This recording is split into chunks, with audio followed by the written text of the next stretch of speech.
पूज्य भाई और बहनों, राजा दशरथ अपने सगे संबंधियों और राजाओं सहित पहुंच रहे हैं जनकपुर के दरबार में, जहां उनका स्वागत करेंगे राजा शीरध्वज जनक।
लीजिए, संभालिए अपने हंसों की जोड़ी को और मुझे जाने की आज्ञा दीजिए।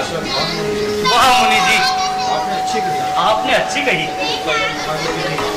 कृपया कृपया ये महायज्ञ भी अब आप ही पूर्ण कीजिए। बहुत अच्छा राजन। राजन, मेरे अहोभाग्य जो आपने दास को सुशोभित किया।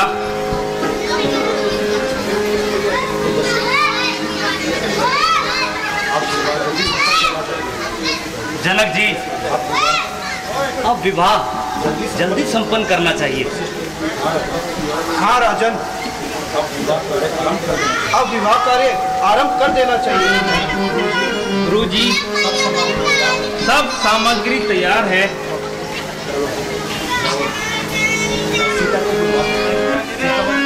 राजन, सीता को बुला लो। जो आज्ञा। मंत्री जी, बेटी सीता को ले आओ। जो आज्ञा महाराज।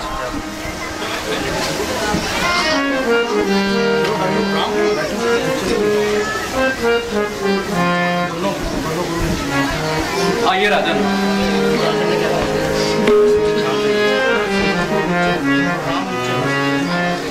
आओ गुरुराम। चलिए गुरु जी।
आवाज सुन रहे हो तो मंच के पीछे आए।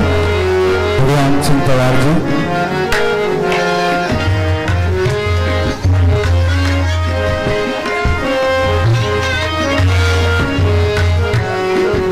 सीआर धोनी जी अगर आवाज सुन रहे हो तो केवल कुछ क्षण के लिए मंच के पीछे आने की कृपा करें।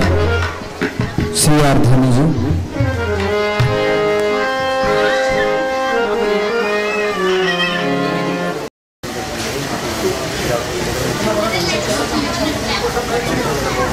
तो कन्यादान के अवसर पर हमारे डायरेक्टर श्री मोहिंदर सिंह जी रावत 200 रुपए का दान दे रहे हैं।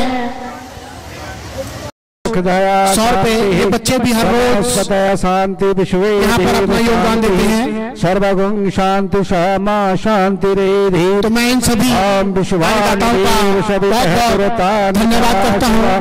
तो देखिए मंत्रोच्चारण के साथ विवाह संपन्न होने जा रहा है। देवता भ्यो नमः ग्राम देवता और भी कोई स्थान देवता भ्यो नमः प्रेमी दान देना चाहता है नमो नमः तो दान ब्राह्मण दे सकता है। नमः रिद्धि सिद्धि सहिता श्रीमान गणाधिपतये नमो नमः।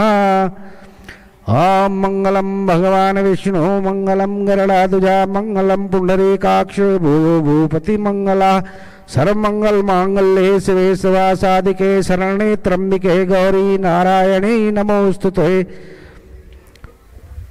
हरि ओम स्वस्ति न इंद्रो वृद्धशर्वाः पूषा विश्ववेदाः स्वस्ति नस्तारिक्षो अरिष्टनेमि स्वस्ति नो बृहस्पतिर्दधातु। ओम शांति शांति सुशांतिर्भवतु। तो भवन्तु सुखिनः सर्वे कन्यादान महादान कहा गया है। आपसे अनुरोध है यदि कोई कन्यादान में अपना कमाई से कुछ दान करना चाहे तो हमारे मंच के द्वार उसके लिए खुले हैं।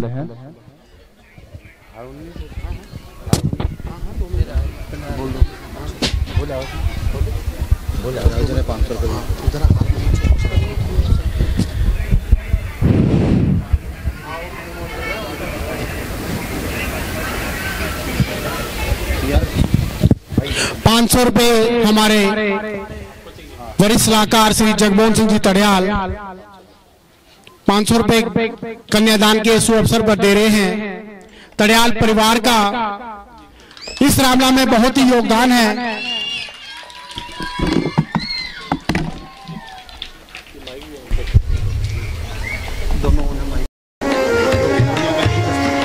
क्योंकि दुनिया का यही दस्तूर है। माता जी, क्या मेरे प्रति आपका अब कोई संबंध न रहा? मैं आपका विछोह एक पल भी सहन नहीं कर सकती।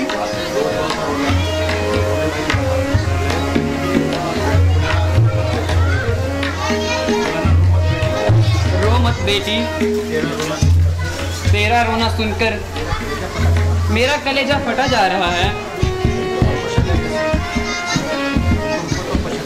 तुम तो कौशल्या जैसी धर्मात्मा साथ मिल गई है। तू तो मुझे साथ नहीं लेके जाएगी, पर मैं क्या करूं?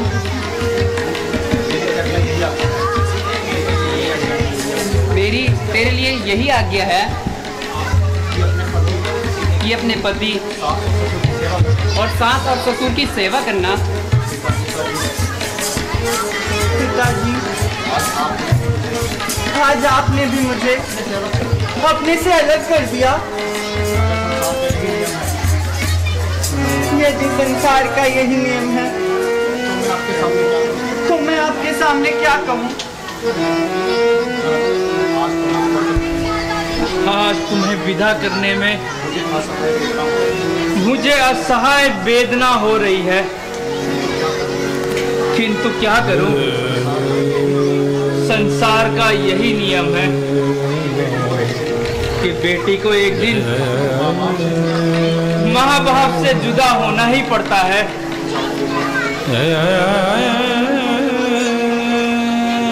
जाओ बेटी, अपने सास ससुर और पति की सेवा करना। राजन, मेरी बेटी अभी नादान है। यदि आपकी इच्छा के विरुद्ध कोई कार्य कर बैठे तो उसे क्षमा कर देना। किसी भी प्रकार अपने मन से न लेना। राजन, आप अपनी पुत्री के बारे में निश्चिंत रहें। जहां राम दिल का सरूर है, वहीं सीता आंखों का नूर है। बेटी पहले, बेटा बाद में। अच्छा, अब हमें जाने की आज्ञा दीजिए।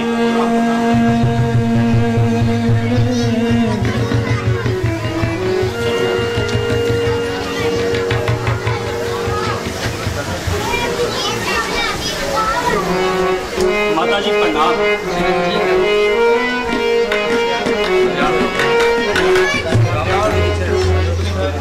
प्रणाम। कल्याण हो।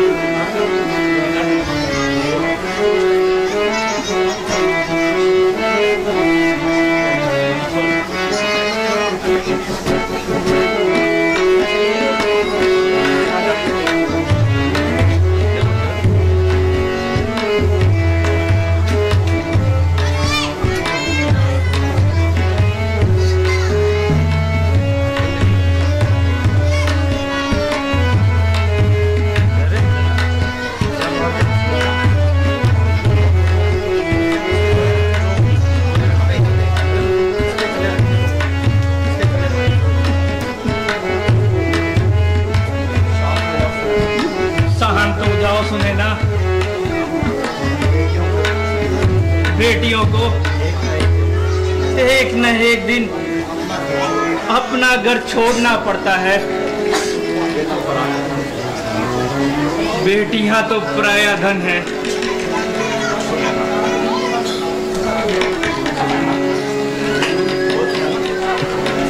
सुने ना, सीता के जाने से ये राजमहल सूना हो गया।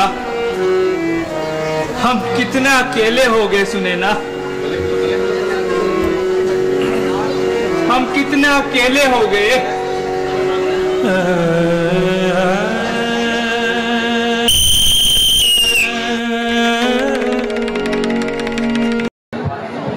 आज ये विशेष दरबार इसलिए बुलाया गया है, अब मेरी चौथी अवस्था आ गई है और आपको भली भांति मालूम है इसका जिक्र करने का क्या मतलब है। आपका क्या कहना है गुरु जी? यदि आप मुझसे पूछते हैं तो मैं आपको यही परामर्श दूंगा, अयोध्या का राजा बना दे। गुरु जी, आपने तो मेरे मुंह की बात सुन ली। अति उत्तम विचार है। तो ठीक है, कल का दिन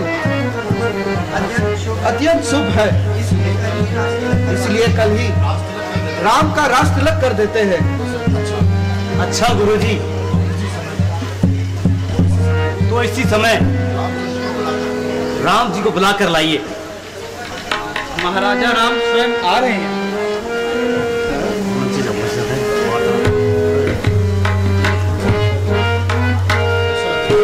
गुरु जी प्रणाम।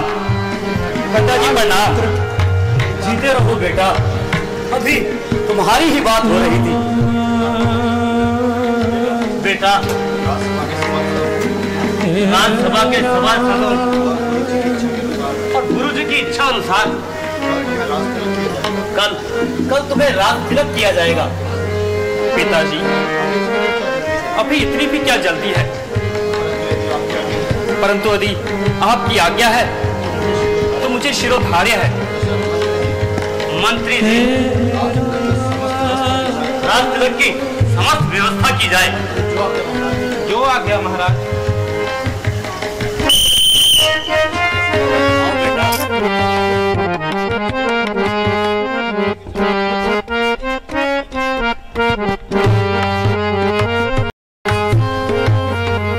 आहा, आज कितने सुंदर शब्द कर्ण गोचर हो रहे हैं। हे अयोध्या नगरी, तू धन्य है जिसे श्री राम जी जैसा वीर, धर्मात्मा और न्यायवीर राजा मिला है। मैं तो उस दृश्य की कल्पना कर रहा हूं जब अयोध्या के राज दरबार में श्री राम और माता सीता विराजमान होंगे। भैया भरत महाराज का छत्र पकड़ेंगे, मैं और अनुज शत्रुघ्न महाराज की चरण वंदना करेंगे। ये सोच सोचकर ही मन आनंद से भर जाता है, आनंद से भर जाता है।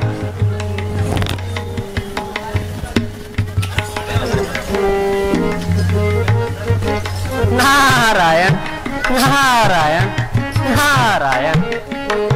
देव ऋषि प्रणाम। आयुष्मान। हमारे अहोभाग्य जो आपने इस शुभ अवसर आकर हमें दर्शन दिए। किस शुभ अवसर की बात कर रहे हैं लक्ष्मण जी? देव ऋषि, कल श्री रामचंद्र जी को अयोध्या का महाराजा बनाया जा रहा है। नारायण नारायण। किंतु किंतु किंतु क्या देव ऋषि, आप रुक क्यों गए? बस ऐसे ही, जरा मन भारी सा है। वह क्यों देव ऋषि?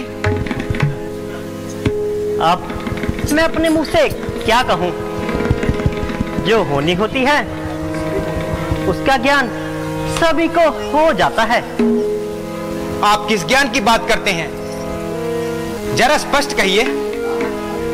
नारायण नारायण। अब रहने भी दीजिए लक्ष्मण जी। नारद जी, अब तो मैं अवश्य ही पूछने की हट करूंगा। यदि आपकी यही जिद है तो सुनो। आप जिस खुशी का अनुभव कर रहे हैं वे केवल कुछ देर की ही है। वह कैसे? अब तो राज आज्ञा भी हो चुकी है। सो तो मुझे भी क्या था लक्ष्मण जी, परंतु आपके महलों में कुछ और ही मंत्रणाएं चल रही है। कैसी मंत्रणाएं देव ऋषि? आप स्पष्ट कहिए, लक्ष्मण को यूं भ्रम में न डालिए। तो स्पष्ट ही कह देता हूं। कल श्री रामचंद्र जी का राज्याभिषेक ना होकर भरत का राज्याभिषेक होगा। भरत का राज्याभिषेक? नहीं, कदापि नहीं।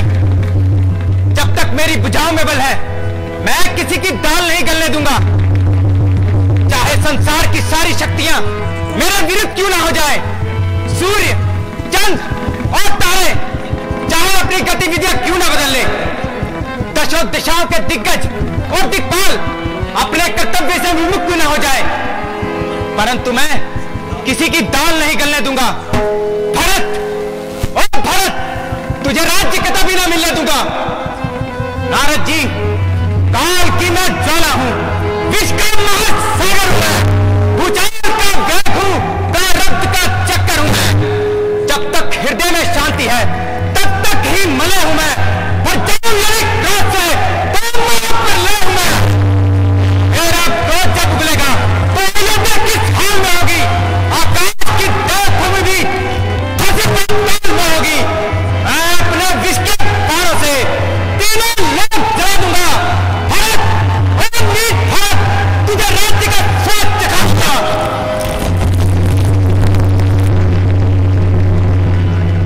नारायण नारायण नारायण।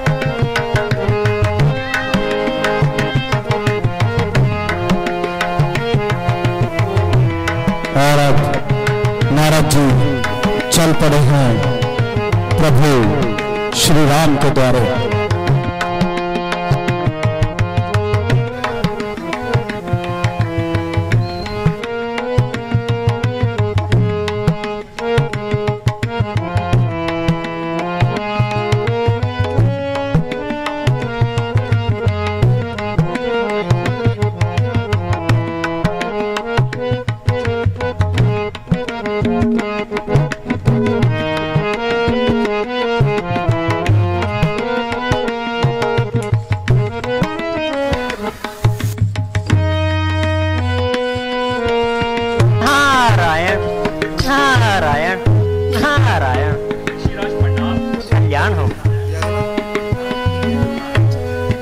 चाहते हो नारायण?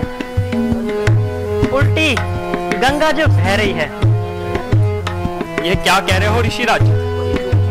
वही जो उचित है। आप अपने में ही मस्त हो, हम चाहे आपकी बला से कष्ट ही क्यों न सहे। हमारे नारायण को तो हमारी काहे की चिंता। प्रभु, आपने रावण आदि राक्षसों को मारने हेतु नर अवतार लिया है और पृथ्वीलोक में आकर सब भूल गए। नारायण नारायण। आप ठीक कह रहे हैं देव ऋषि, परंतु रावण आदि राक्षसों को मारने का समय अभी नहीं हुआ। तभी तो कहा प्रभु, आपको तो समय का ज्ञान ही न रहा। तो क्या त्रेता युग का प्रथम चरण बीत चुका? हाँ भगवान, यही याद दिलाने मैं आपके पास आया हूँ। कल आपका राज्य अभिषेक हो जाएगा।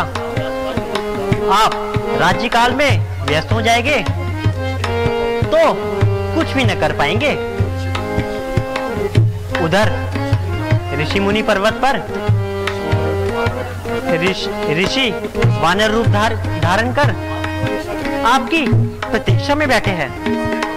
इसलिए प्रभु, अब आप सीता माता और लक्ष्मण जी को साथ चलने की आज्ञा दीजिए। किंतु अब तो राज्याभिषेक की घोषणा भी हो चुकी है और समय भी रात्रि का है। अब किस प्रकार से इस कार्य में बाधा डाली जाए? नारायण नारायण। प्रभु, आप इसकी चिंता न कीजिए, मैंने सब प्रबंध कर लिया है। समझा। तो आप यहाँ भी चुप ना बैठ सके। प्रभु, आपकी कृपा है। अच्छा प्रभु, अब मुझे जाने की आज्ञा दीजिए। जाइए देव ऋषि। नारायण नारायण नारायण। अयोध्या का राजा बनेगा, अयोध्या का राजा बनेगा। अरे ये मंत्रा कहाँ रह गई?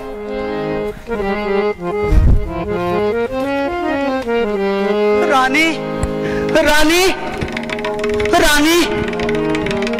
अरे करमचली, रानी आई तो सही, कहाँ मर गई थी? देख, मैंने तेरे लिए कितना बहुमूल्य हार सबसे पहले निकाल के रखा है। ला, मैं स्वयं तुझे अपने हाथों से पहना दूं, मेरी मंत्रा दाई। माला गले में मत डालो रानी, गला काट कर फेंक दो, जिससे तेरे बुरे दिन अपने आंखों से न देख सकूं। चुप कर, न जाने क्या बकबक करती रहती है। बुरे दिन आए मेरे बैरियों के। मंत्रा, तेरी ये दशा क्यों हो रही है? क्या हुआ है तुझे? तेरी ये दशा देखकर मुझे आशंका होने लगी है कि राम तीनों भाइयों सहित और महाराज सब कुशल से तो है ना? सब कुशल है, तुम्हारी ही कुशलता नहीं दिखाई देती मुझे। मैं तो खुशियों के सागर में डुबकियां लगा रही हूं। मुझे तो एक ही बात दिखाई दे रही है कि मेरा राम कब राजा बनेगा, कब अयोध्या के राज सिंहासन पर बैठेगा। हाय हाय हाय, फूट गए करम, मुंह जली। करम जली, तेरा रूप अच्छा नहीं है, कम से कम बातें तो अच्छी किया कर। व्यर्थ की बातें बनाई जा रही है। ओहो, अच्छा अब समझी, तुझे लखन लाला ने कुछ कहा है ना? क्योंकि मेरा राम तो कभी किसी को कोई कड़वी बात कह ही नहीं सकता। क्यों कहेगा? सबसे मीठा रहकर ही सारी अयोध्या का राज हड़प लेगा। करमचली, तेरी जीभ खिंचवा लूंगी। अरे राम बड़ा है, वही राजा बनेगा, और सूर्यवंश की रीत भी तो यही है। ईद का परिणाम सोचा है कभी? राजा बनेगा राम और भरत बनेगा दास, और तुम बनोगी दासी। अरे कुटिल बुद्धि, तेरे मन में राम के लिए ऐसा विचार आया कहां से? मेरा राम अपनी जननी कौशल्या से अधिक मुझसे प्रेम करता है, और अपने छोटे भाइयों को अपने प्राणों से अधिक प्रेम करता है। तेरी तो बुद्धि ही मारी गई है। बुद्धि मेरी मारी गई है या तुम्हारी? रानी, वह दिन भूल जाओ जब तुम्हारे स्नेह का स्वांग करता था राम, और भरत को प्राणों से प्यारा था। भरत को प्राणों से प्यार करने का ढोंग रचाता था। अब तो भरत के प्राणों की चिंता करो रानी। भरत राम के रास्ते का कांटा है, और उसे रास्ते से हटाने के लिए राम न जाने कैसे कैसे षड्यंत्र रचेगा, ये तुम्हें पता है? हे प्रभु, मेरे भरत की रक्षा करो भरत की। मंत्रा प्रभु, मंत्रा मंत्रा मंत्रा, चुप हो जा। ये कैसा विष खोल रही है? ये कैसा विष खोल रही है? विष और अमृत में तुझे अगर पता होता तो आज ये दिन देखने को न मिलता। तू समझती रही कि राजा तेरा गुलाम है। तूने उस कपटी के कपट मन को नहीं देखा रानी। पहले ननिहाल भिजवा दिया भरत को, और झट से राम के राज तिलक की घोषणा कर दी। नहीं मंत्रा, नहीं, चली जा यहां से। इस प्रकार मुझे मत बहका। इतना बड़ा कुचक्र, ऐसी घोर षड्यंत्र की कल्पना मैं कभी कर भी नहीं सकती। ऐसी कुटिल कुंठी तुझमें किसने भर दी? एक बात बता, इस प्रकार से आग लगाने में तेरा क्या लाभ होगा? मेरा लाभ? संसार में सभी स्वार्थी नहीं होते रानी, कुछ हितैषी भी तो होते हैं। मैंने बचपन से तुम्हें गोद में खिलाया है, और कोमल फूल के समान तुम्हें संभाल कर रखा है।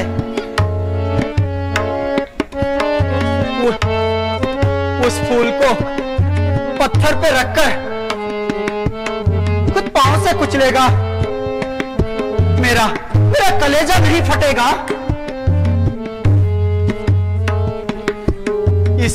इसी दुख के मारे कह रही हूं रानी,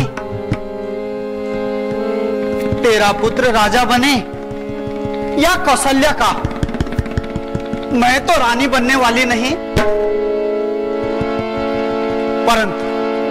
परंतु तू राजा की चहेती रानी बनकर जो इतना अकड़ रही है, तो दासी जरूर बन जाएगी, मेरी तरह दासी। दासी? हाँ दासी। किसमें साहस है मुझे दासी बनाने का? और किसकी दासी बनूंगी मैं?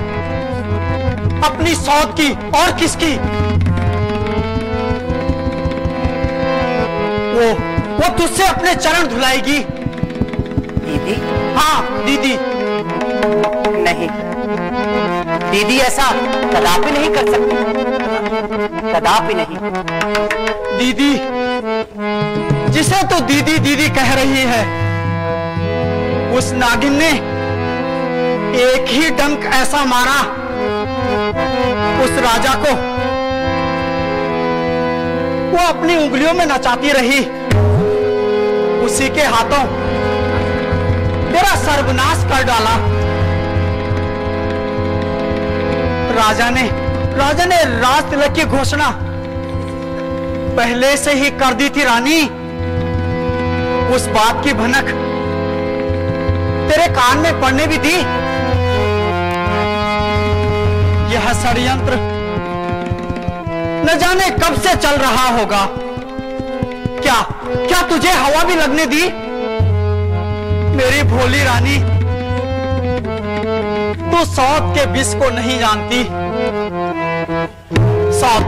सौत मिट्टी की भी हो, वह भी जहरीली होती है। क्या तुझे मालूम है? नहीं, मैं किसी की दासी नहीं बनूंगी। सौत की दासी बनने से पहले मैं विषपान करके मर जाऊंगी, लेकिन किसी की दासी नहीं बनूंगी, कदापि नहीं। मरने की क्यों सोचती है मूर्ख? कुछ जीतने की सोच। सौत की जीती बाजी कैसी पलटी जाए। राम की जगह तेरा पुत्र राजा बने। मंत्रा, अब ये झूठे सपने क्यों दिखा रही है?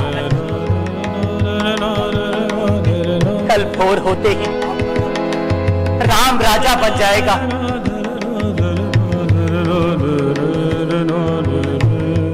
कल वो राज में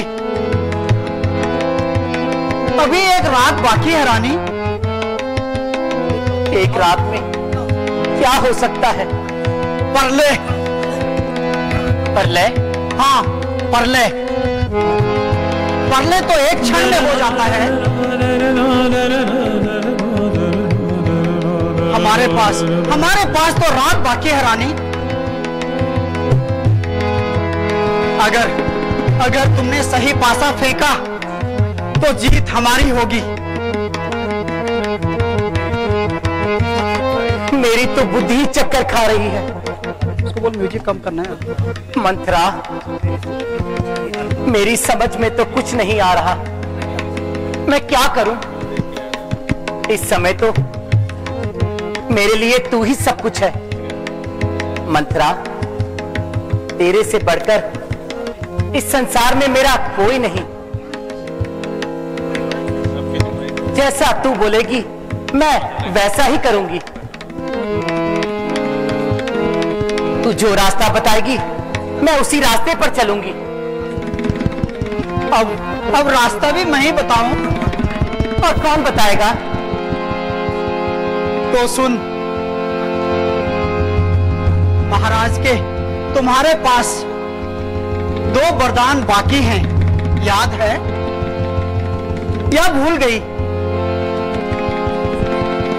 तुमने ही तो मुझे कहानी सुनाई थी देवासुर संग्राम में, जब महाराज युद्ध में इंद्र की सहायता करते घायल हो गए थे, तो तुमने बड़ी बहादुरी से महाराज के जीवन की रक्षा की थी और महाराज ने प्रसन्न होकर तुम्हें 2 वरदान देने को बोला था कि मांगो, क्या मांगती हो? तुमने कहा था फिर मांग लूंगी। वह वर मांगने का समय आ गया है रानी। मांग लो वो 2 वर, जिससे अपना काम बन जाए। अच्छा, तुम्हारी पहली मांग होगी राम की जगह भरत का राज्याभिषेक। वाह मंत्रा वाह, तेरे मुंह में घी शक्कर। और दूसरे बरसे राम को 14 वर्ष का वनवास। राम का वनवास? हाँ, राम का वनवास। परंतु राम को वनवास क्यों? पिघल गई ना। मंत्रा रूठ मत, मैं तो बड़ी नासमझ हूं ना, मुझे समझा कर कहना। अवश्य ही इसमें कोई अच्छी बात होगी। यह मोह ममता का समय नहीं रानी, कूटनीति का समय है। राम ने अयोध्या की प्रजा पर अपना जादू डाल रखा है। वे राम को लेकर विद्रोह कर सकते हैं। उस प्रजा को अपने बस में करने के लिए कुछ वर्ष तो लगेंगे कि नहीं? हाँ मंत्रा, हाँ। 14 वर्ष में भरत राम की जगह अवध में अपना सिक्का जमा लेगा। बस बुला ले महाराज को और बदल दे समय की धारा और जीत ले बाजी। बस मंत्रा बस,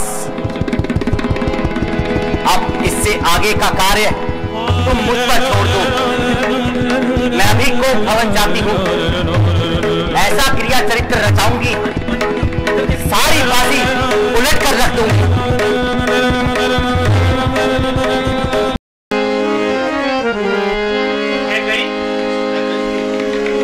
क्या गई? कहाँ हो रानी? आज हम अत्यंत प्रसन्न हैं। आज हमारे जीवन का सर्वश्रेष्ठ दिन है। कहाँ हो रानी? क्या गई?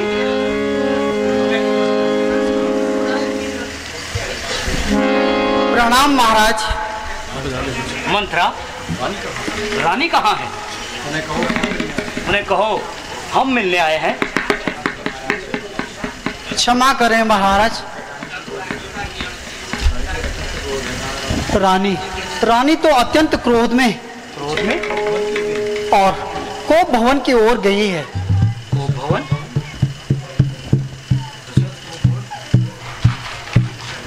कोप भवन क्यों? यहाँ हम राम के राज्याभिषेक की घोषणा करके आए हैं। यहाँ हम राम के राज्याभिषेक की घोषणा करके आए हैं। और रानी कोप भवन में? और रानी कोप भवन में? आश्चर्य।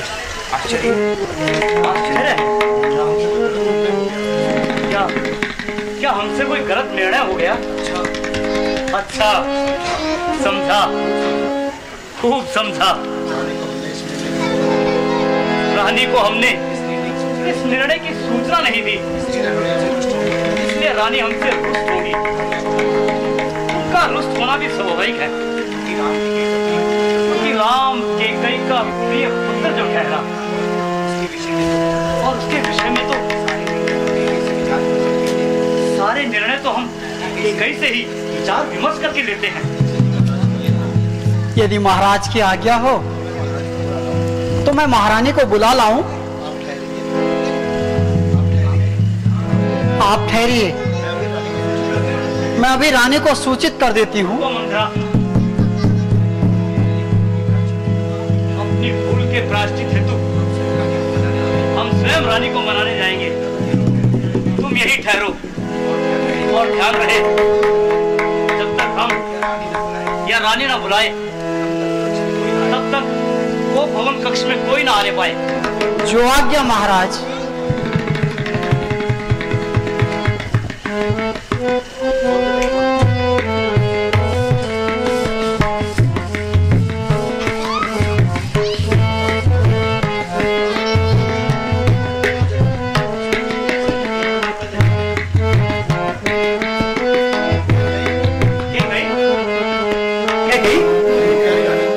प्यारी रानी, यहाँ ऐसी क्यों लेटी हो? हम तुम्हें पूरे राजमहल में ढूंढ कर आए। क्या हमसे रुष्ट हो रानी?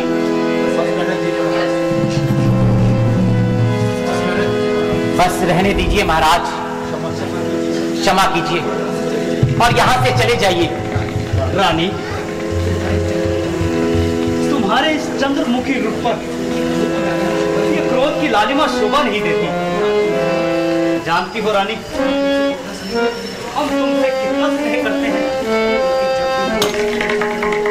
जब भी हम किसी घोर संकट में होते हैं, तुम अपनी बुद्धिमत्ता से उस संकट का उचित हल निकाल लेती हो। आओ रानी, हमारे निकट तो आओ। रहने दीजिए महाराज, आज मैं आपकी चिकनी चुपड़ी बातों में नहीं आने वाली। सुनो रानी, हमारी बात तो सुनो। एक क्षण के लिए अपने क्रोध को विराम दो। महाराज, मुझे केवल इतना बताइए कि आप मुझसे कितना प्रेम करते हैं। बता, यह भी कोई बात हुई? सारा आर्यव्रत जानता है, अयोध्या का महाराजा दशरथ अपनी सभी रानियों में से कैकेयी से सबसे अधिक स्नेह करता है। कदाचित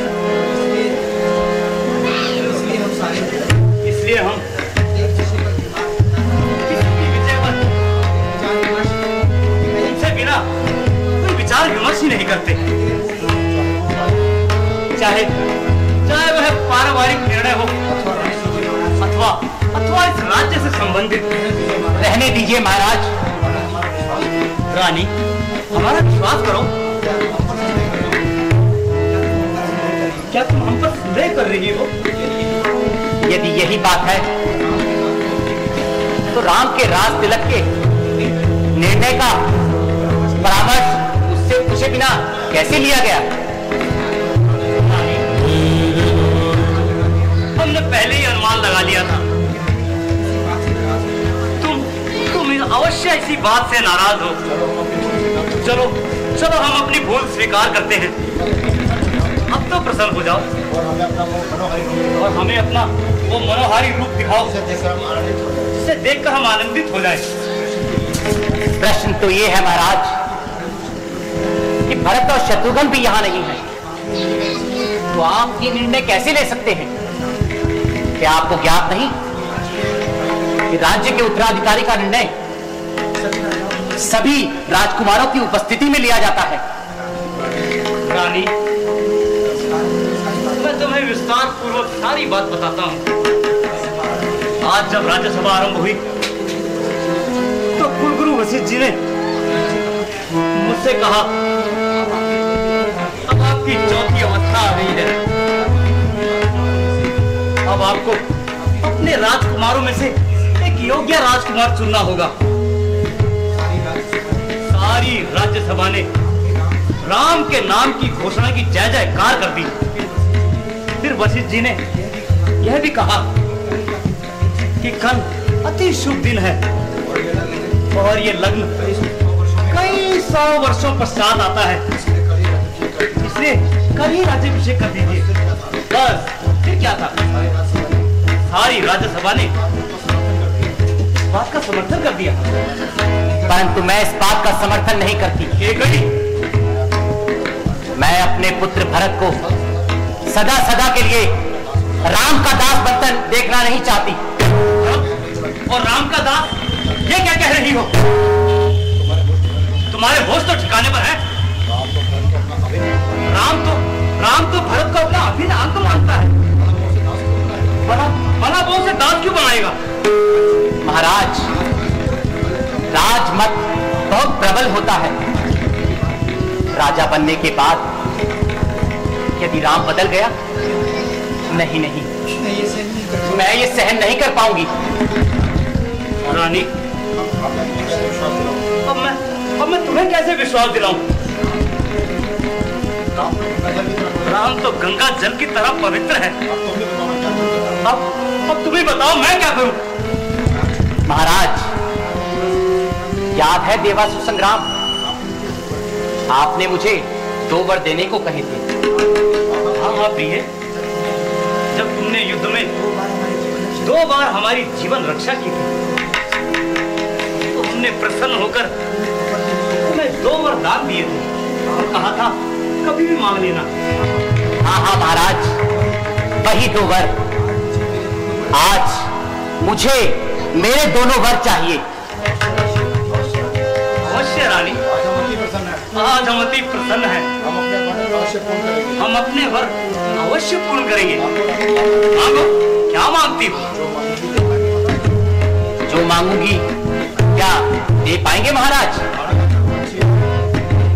क्यों नहीं रानी, हम रघुवंशी हैं और रघुवंशी रघुकुल रीत सदा चली आई। प्राण जाए पर वचन न जाए। तो मांग कर तो देखो रानी। तो फिर सुनिए, मेरे पहले वर्ष से मुझे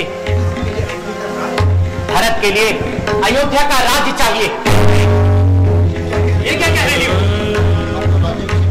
अब तो राज्याभिषेक की घोषणा भी हो चुकी है। नहीं नहीं नहीं नहीं, कुछ और मांग लो। राम के साथ ये अन्याय ना करो। भारत के लिए कुछ और मांग लो। तो क्या मैं ये समझ लूं कि रघुकुल में वचन पालन करने की युग समाप्त हो चुका है? बस केवल कुछ मिथ्या वर ही दिए जाते हैं।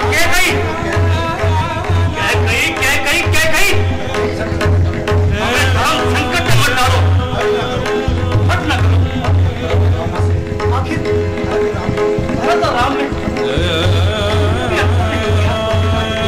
तो फिर राज्य देने में इतना संकोच क्यों कर रहे हैं महाराज?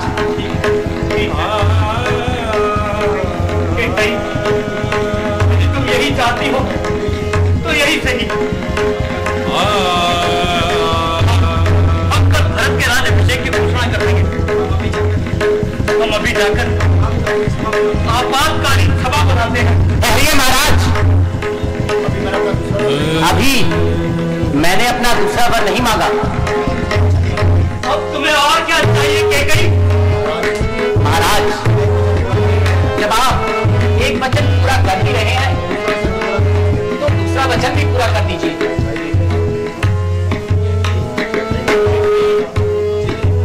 मुझे मालूम नहीं था कि तुम इतनी स्वार्थी निकलोगी। यदि अपने पुत्र की रक्षा करने हेतु उसके अधिकारों के लड़ने एक मां का परम कर्तव्य है। यदि इसके लिए कोई मुझे स्वार्थी भी कहे तो मुझे कोई खेद नहीं, परंतु मुझे संदेह है कि आप मुझे मेरा दूसरा वर दे पाएंगे या नहीं।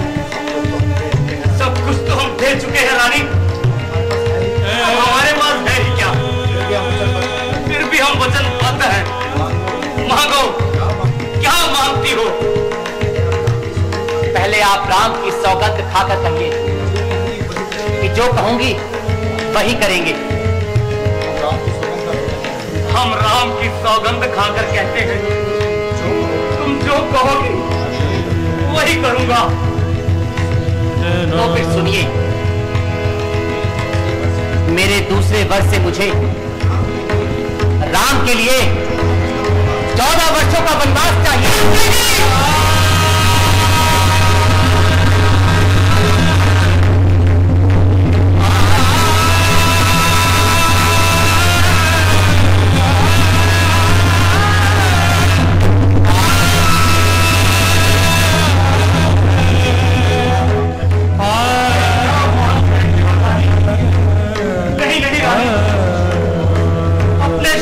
वापस लो। मैं ये नहीं कर सकता। मैं राम को वो नहीं भेज सकता। राम तो मेरी आत्मा है। भला भला शरीर से आत्मा कैसे अलग हो सकती है? रानी, यदि चाहो मैं तुम्हें अपने शरीर का अंग अंग काट कर दे सकता हूँ। राम को मुझसे अलग न करो। मैं तुम्हारे पाप पड़ता हूँ रानी। अपने शब्दों को वापस अपने शब्दों को वापस यदि भरत को निष्कंटक राज्य करना है तो राम को वन जाना ही होगा। कहीं मुझे मेरे दूसरे वर में राम वनवास के अतिरिक्त और कुछ नहीं चाहिए महाराज।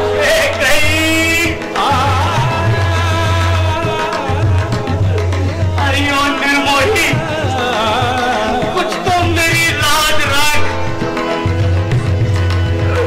कुछ तो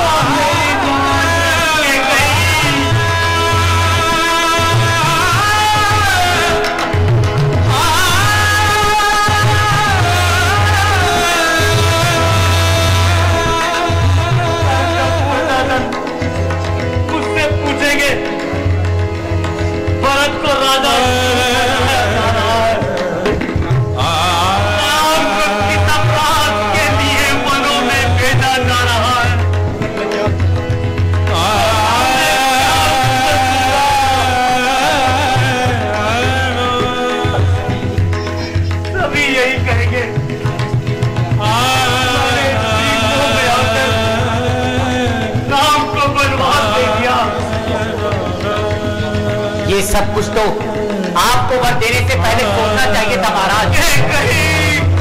आपने क्या सोचा था? कैकेयी वरदान में क्या मांगेगी? कुछ नए वस्त्र, सौंदर्य का सामान या कोई रंग महल? नहीं नहीं महाराज, कैकेयी इतनी भोली नहीं। ये दोनों वर तो मैंने ब्रह्मास्त्र समझकर अपने पास रखे थे और आज आपसे मांग लिए। अब मेरा भरत अयोध्या का राजा होगा और राम को वन जाने ही होगा।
रघुवंशी अपने वचनों पर प्राण तक निछावर कर देते हैं। फिर अब कहां गया वो रघुवंश का गौरव? आप तो एक साधारण जन की तरह विलाप कर रहे हैं। क्योंकि ये रघुवंशी एक पिता भी है कि कहीं एक पिता भी है। मैं राम को अपने से अलग नहीं कर सकता,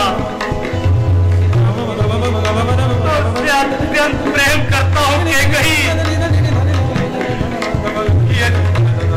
यदि राम बन जाएगा तो मैं भी बन जाऊंगा। तुम अपने भाई के साथ इस कंचक राज्य करो,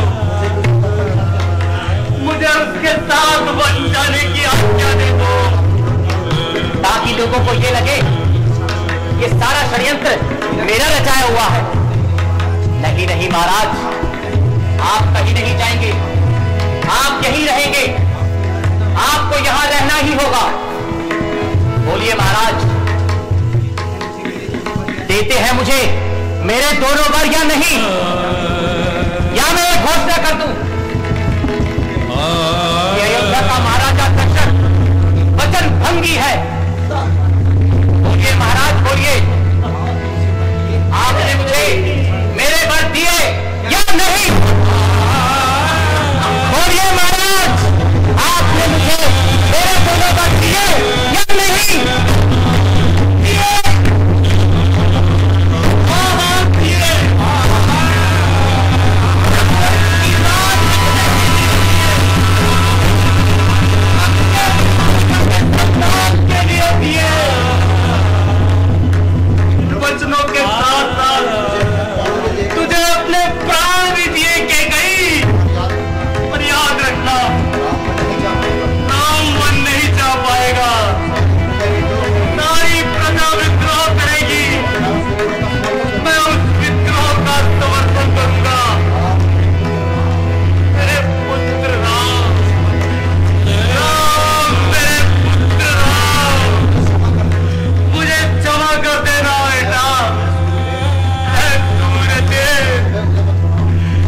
कल उदय मत होना, तुम्हारे उदय होते ही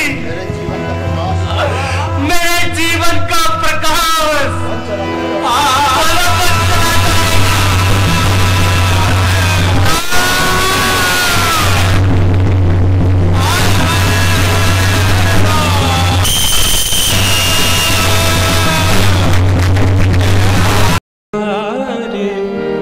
दीन दयाल विरद प्रणाम स्वामी। स्वामी, स्वामी। हाँ प्रिय, कहो, क्या तुमने हमसे कुछ कहा?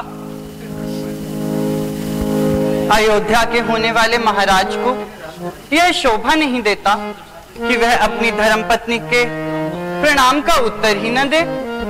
अभी तो आप कल महाराज बनेंगे, फिर आज से ही राजपद की चिंता क्यों? थोड़ा विश्राम कर लीजिए स्वामी। सीता, किसी भी राज्य का राजा होना अत्यंत कठिन कार्य होता है। साधारण मनुष्य बनकर रहना सबसे सरल है। राजा एक ऐसा केंद्र बिंदु है जिसके चारों ओर उसके मंत्री, सेनापति, सभासद, दास और सामान्य जन निरंतर ही भ्रमण करते रहते हैं, और राजा उन सबको एक समान समझता है। बस स्वामी बस, यहाँ हमारे शयन कक्ष में तो आप राज या राजनीति की बातें ना करें। कितनी कठिनाई से तो हमें कुछ क्षण प्राप्त होते हैं, और आप उन्हें भी इन सब बातों पे व्यर्थ कर रहे हैं। अच्छा, यह तो बताइए कि कल राज्याभिषेक में आप कौन से वस्त्र पहनना पसंद करेंगे स्वामी? वनवासी और गेहूं वस्त्र। ये क्या कह रहे हैं स्वामी? कृपया इस प्रकार की अनिष्टपूर्वक बातें ना करें। मैं सत्य कह रहा हूं जनक नंदिनी। पिताजी ने मुझे अब वन का राज्य दे दिया है। स्वामी, ये हंसी ठिठोली बंद कीजिए। मुझे अत्यंत भय लग रहा है। स्थिति स्पष्ट कीजिए। सीता, माता कैकेयी ने पिताजी से 2 वर मांगे थे। एक वर से भरत को अयोध्या का राज्य, और दूसरे वर से मुझे 14 वर्षों का वनवास। स्वामी, यह अचानक किस प्रकार, मुझे समझ नहीं आ रहा। प्रिय, माता पिता की आज्ञा का पालन करना प्रत्येक संतान का कर्तव्य है। पिताजी वचनबद्ध हैं, और उनके वचनों को सिद्ध करना मेरा परम धर्म है। मैं प्रातःकाल होते ही वन की ओर प्रस्थान करूंगा। तुम विश्राम करो। मैं अन्य सभी से विदा लेकर अंत में तुम्हारे पास आता हूं। एक क्षण रुकिए स्वामी, मैं आपसे कुछ पूछना चाहती हूँ। प्रिय, माता पिता के आदेश के अतिरिक्त तुम जो कुछ पूछना चाहती हो, निसंकोच होकर पूछो। स्वामी, यह बताइए, क्या प्राणों के बिना शरीर जीवित रह सकता है? क्या चांद बिना चांदनी और सूर्य के बिना प्रकाश संभव है? नहीं प्रिय, यह संभव है। तो आपने ये कैसे सोच लिया कि आपके बिना सीता यहाँ महलों में आनंद पूर्वक रह सकती है? स्वामी, मैं भी आपके साथ वन चलूंगी। नहीं नहीं प्राण प्यारी, तुम वन की भयंकरता को नहीं जानती। वहां अनेक प्रकार की कठिनाइयां होती हैं। कभी कभी कंदमूल फल खाकर ही संतोष करना पड़ता है। वहां भयंकर राक्षसों से भी सामना होता है। और फिर तुम तो अत्यंत कोमल और सौम्य हो।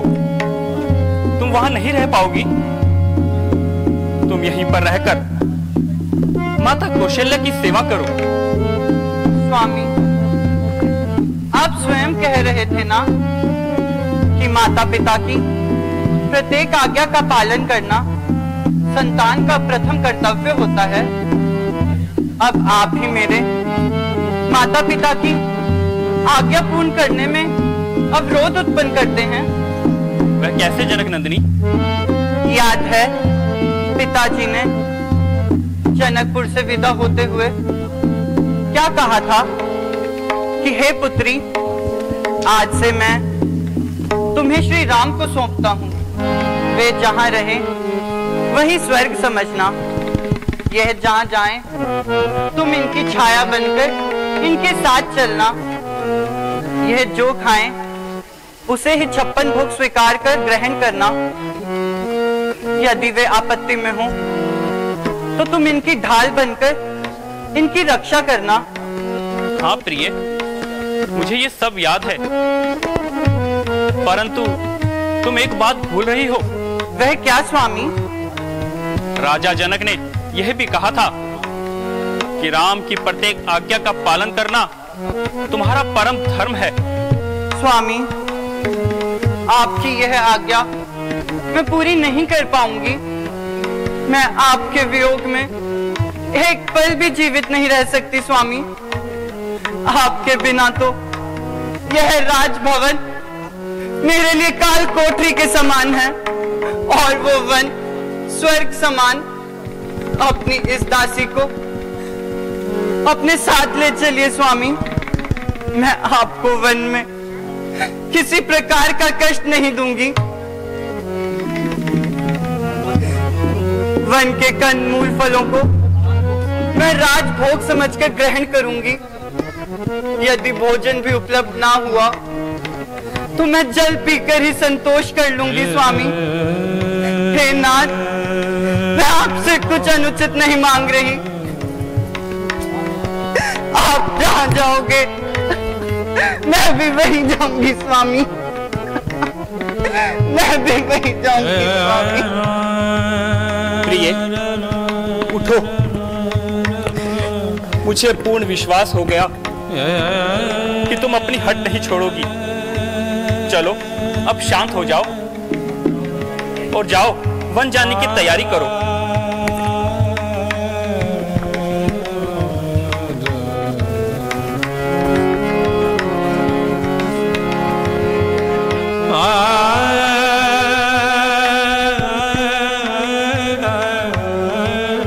भैया, भैया, भैया, भैया, क्या जो मैं ये सुन रहा हूं सत्य है कि कैके के कहने पर महाराज ने आपसे राज्य छीन लिया? लक्ष्मण, माता केकई को केकई पुकारना कब से सीख लिया तुमने? आप बुलाइए उसे माता। मैं ऐसी कुलघटनी को माता नहीं कहूंगा और मैं यह न्याय भी नहीं होने दूंगा। भैया, भैया, मेरा यह धनुष केवल शोभा की वस्तु नहीं। मैं अपने इस धनुष से महाराज की चतुर्गनी सेना का अकेला ही सामना कर सकता हूं। लक्ष्मण, महाराज ने क्या समझा कि राम बड़ा विनयशील है, वह चुपचाप सब कुछ सहन कर लेगा। उन्हें नहीं मालूम कि राम के नाम पर मर मिटने वाले लोग चुप नहीं रहेंगे। सारी जनता विद्रोह करेगी और फिर जनता की भी क्या आवश्यकता है? उनका यह दास लक्ष्मण अकेला ही महाराज की सेना के लिए पर्याप्त है और यदि वह भरत भी आ गया तो उसे भी छठी का दूध याद दिला दूंगा। चुप रहो लक्ष्मण, व्यर्थ की बातें मत करो। आप बीच में मत पड़िए भैया। अन्याय सेना क्षत्रिय धर्म के विरुद्ध है। शत्रु वार करे और क्षत्रिय उसका पलटकर उत्तर ना दे तो धिक्कार है उसकी वीरता पर। जो राज सिंहासन प्रजा में घोषणा कर कर आपको दिया जा चुका है, उस राज सिंहासन पर बैठने का उत्तराधिकारी और कोई नहीं हो सकता, स्वयं महाराज भी नहीं। भैया, आपका यह दास लक्ष्मण यदि मर न गया तो इस सिंहासन पर महारानी सीता के साथ आप विराजमान होंगे। महाराजा दशरथ और उनका चहेता पुत्र भरत दोनों आप ही के दरबार में हकबद्ध होकर खड़े होंगे। वाह वाह, कितना सुंदर दृश्य है। पिता हाथ बांधे सामने खड़ा है और पुत्र अपनी पत्नी के साथ आसन पर बैठा उन्हें आज्ञा दे रहा है। आकाश से उतरकर देवता भी आएंगे इस दृश्य को देखने के लिए कि अयोध्या में मानव सभ्यता ने कितनी उन्नति कर ली है। परंतु जब पिता ही अपने आचरण से गिर जाए, अपने धर्मात्मा जैसे पुत्र को एक स्त्री के लिए। बस करो लक्ष्मण, बस।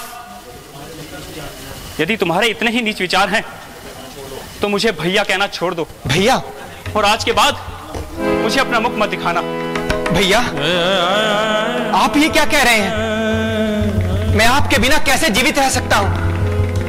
भैया, आप मेरे भगवान हैं। आपके साथ कोई अन्याय करे, आपके साथ कोई अत्याचार करने की बात करे तो मैं कैसे चुप रहूं? यह तुमसे किसने कह दिया लक्ष्मण कि मुझ पर कोई अन्याय हो रहा है या फिर मुझ पर कोई अत्याचार हो रहा है? यह बातें जो तुमने कही, अत्याचार तो यह है जो तुम अपने बड़े भाई और अपने पिता पर कर रहे हो। पिता पर? हाँ, पिताश्री पर। उनकी पीड़ा को समझते हो? जानते हो उनकी समस्या क्या है? जानते हो उन जैसा धीर वीर पुरुष इस समय किस धर्म संकट में है? जो स्त्री मोह में फंसेगा उसकी यही दशा होगी। उनका संकट स्त्री मोह नहीं है, उनका संकट है धर्म। धर्म? हाँ, धर्म। आज एक सत्यवादी राजा का धर्म एक पिता के धर्म से टकरा रहा है कि वो सत्य का पालन करे या पिता के धर्म को निभाए। यही समस्या उनके दुख का कारण है।